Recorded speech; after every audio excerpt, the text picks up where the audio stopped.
Police figures show a sexual offence is committed every 8 minutes in South Africa. Yet campaign groups say just 1 in 9 attacks are actually reported to the police. That's because 9 out of 10 accused men walk free. If somebody attacks you and rape you, will not change who you are. In a culture of such impunity, there are only small signs that Dumisani and others are making a difference. And those men that are doing those things, that the man, for me, that is somebody that is already dead while he's alive. People need to understand that this thing exists. People need to practice their rights, so we need to talk a lot more. Beyond the workshop environment here in a township church, out on the streets, the silence still speaks louder than talk of human rights. Jonah Hull, AlJazeera, Johannesburg. News from the Americas. Venezuela has dismissed Washington's calls for an international investigation into alleged human rights abuses by Hugo Chávez's government. This inquiry is a key demand of a group of Venezuelan students who've been on hunger strike for more than 2 weeks. They say the government uses judges and prosecutors to target the president's political rivals. A 2-week-long transport strike in Colombia is now over. The government agreed to cancel a cut in the minimum fee truck drivers are paid for hauling cargo. Thousands of truck drivers and their families have been blocking roads in the capital, Bogotá, crippling parts of the city. And Mexico's President Felipe Calderón says he's sending more troops to fight the drugs cartels in the country's north. The border region's become a battleground between security forces and gangs trying to control the lucrative smuggling routes into the United States. More than 34,000 people have died in drugs-related violence since 2006. Budget problems are forcing state governors across the U.S. to propose drastic measures to balance the books. In Wisconsin, for example, roughly 100,000 people turned up for a 5th straight day of protests against that. Public sector workers accuse the state's Republican governor of using the crisis as a reason to attack their union rights. Roger Wilkerson has their story.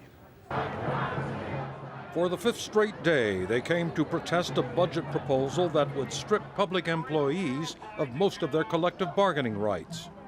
Wisconsin's new Republican governor says the measure is needed to trim the state's $3.5 billion deficit.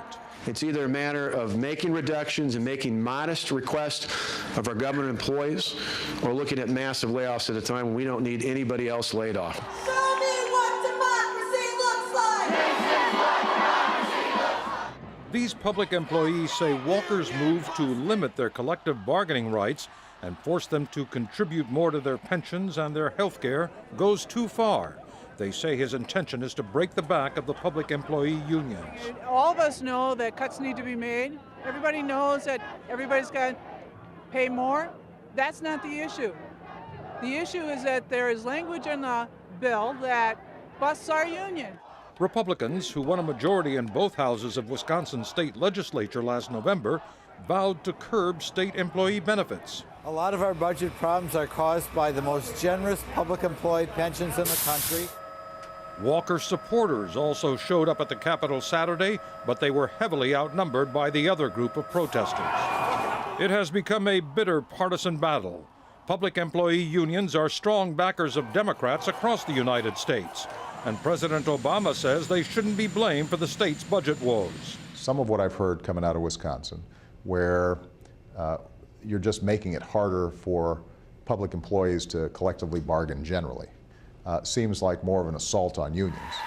Democrats in the state legislature's lower house have forced their Republican colleagues to postpone a vote on the governor's proposal until Tuesday. But Democratic state senators fled to neighboring Illinois so as to avoid a vote in their chamber. The reason why we left is this was the only way we knew we could slow the process down, allow people to be heard on this particular issue and what it means to them, but most importantly, try and get the governor to sit down rationally and talk about this proposal and talk about changes.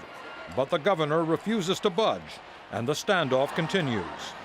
It's a battle that could be repeated in other states as they struggle to fund basic services at a time of dwindling revenues. Roger Wilkerson, AlJazeera. At least 17 people have been injured in southern Thailand. This has happened in 2 separate attacks.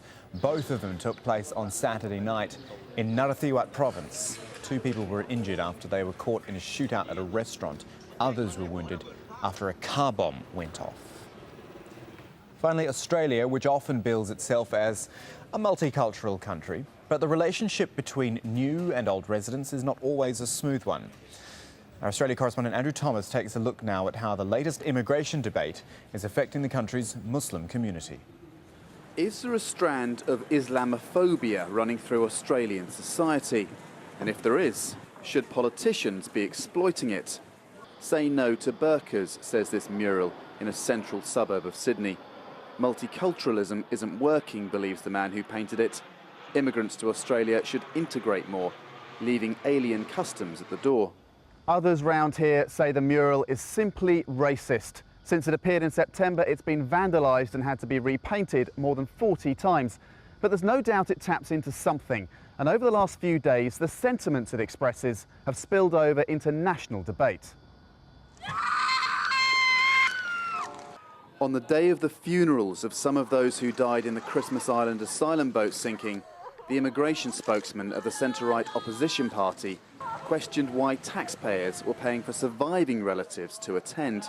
Any other Australian who wanted to attend a funeral for someone who died in tragic circumstances would have to put their hand in their own pocket. A day later, the same politician was reported to be encouraging colleagues to exploit anti-Muslim sentiment for political gain. The Labour government called for him to be sacked. Some opposition colleagues were critical, but the party leader backed his man, and others went further. Islam, said one, is the problem. After an absence of the word for many years, the governing Labour Party this week reaffirmed its commitment to multiculturalism. Support for that on the Sunday morning talk shows. We think it's excellent that the M word is back in the Australian political narrative. We're a multicultural community, we're a multicultural society, and that's what makes Australia great. But it's away from the studio sofas in the community where anti-Islamic comments have the biggest effect. Past experience shows that when these comments are made, there is a reaction from people, and it's a negative reaction. Australia is an immigrant nation. 44% of people were either born abroad or have at least one parent who was. There are opposing views, though, on how best to hold all those in the country together. Andrew Thomas, AlJazeera, Sydney. Plenty more online at aljazeera.net/English, live streaming of all our output at the moment. You can keep up to date with all that's happening, particularly right across the Middle East.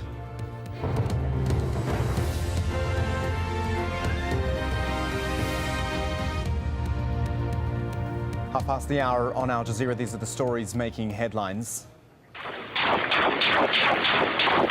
Witnesses reporting a massacre by government forces in the Libyan city of Benghazi as protests now spread across the country. Muslim leaders have pleaded with security forces to stop killing civilians. Protesters in Bahrain preparing for another day of rallies, a day after they retook the symbolic Pearl roundabout. Many people slept there overnight ahead of a planned strike on Sunday.